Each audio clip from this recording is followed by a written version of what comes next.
So, mag-aano po tayo. Magpe-painting po tayo.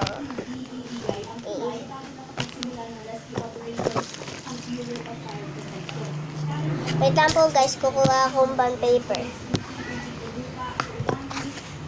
Ito po siya guys. Kailangan po natin ng drawing. Ito po, lapis.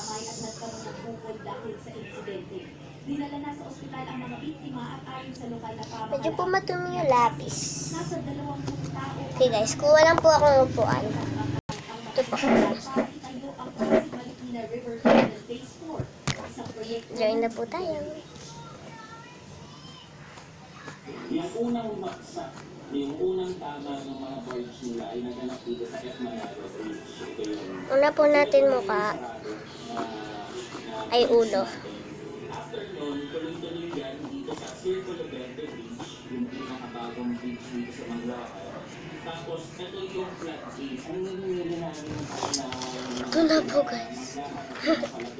Ayan pa lang po yung natatapos ko guys.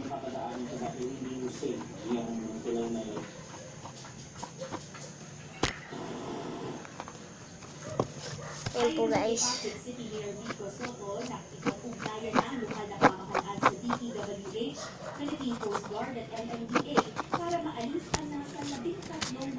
Ayan po. Lalagyan na po natin siyang buhok. Kailangan talaga ng tulong nila. Kung kabila nila kahit kasi, ano lang kung gano'n malalaki niya.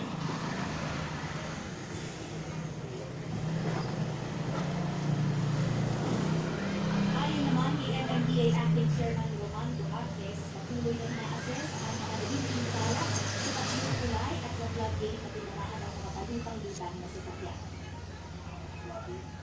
Pero po kasing ginagawa ang Toyo Construction Corporation. Ito po ay isang funded ng JICA na project na Marikina.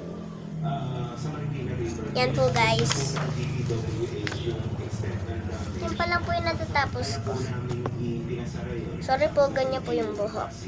Because baka hindi po safe yung barges na yun na hindi po makakaalis agad dahil po malakas pa rin po yung tapos. Pero may kausap na po ang Coast Guard ng mga salvage company na i-assess po kung paano makakalis. Wait lang po guys, buburahin ko yung... Parang sinubukan natin ulit ang pagkaya kung kumpanya na nagmamay-ari nito mga parts na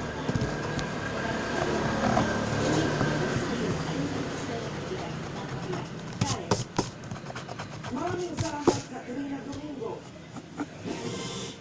Puspusan ang pagtulong ng ABS-CBN Foundation sa Gitna Pamilya sa mga nasalanta Ayan siya guys. at Bagyong Corina.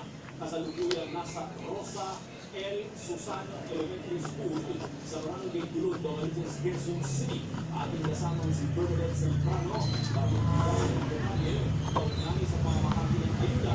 Abidi, gusto sa personal ng ating mga Okay guys, tapos na po siya.